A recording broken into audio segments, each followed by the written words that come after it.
Mga puso complaint naman yung Ginpasaka sa mga sospetsado angot sa pagpatay sa 3 kamag-abyan ng negosyante sa Estancia, Ilo-Ilo gin-dismiss sang piskalya. Kampo sa isa ka suspect ginkalipa ang desisyon sang prosecutor's office. Yaring balitang itutukan ni Zen Kilanta.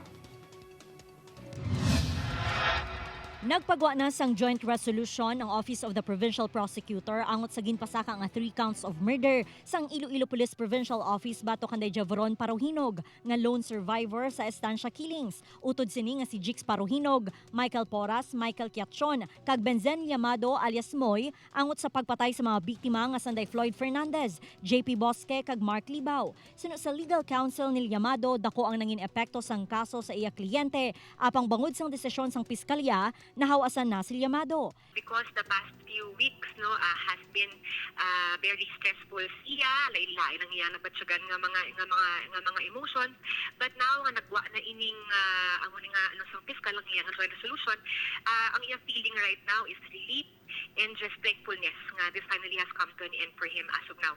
Klaro sunod sa abogado nga wala sang kahilabdanan si Llamado bangod wala sang probable cause nga nakita ang piskalya bangod sang kulang nga ebidensya. Nakabutang kita na iya nga ang evidence against the respondent, including nga among PNP, insufficient gid siya iya, meaning hindi siya enough na maka-establish sang probable cause sa ila at this point.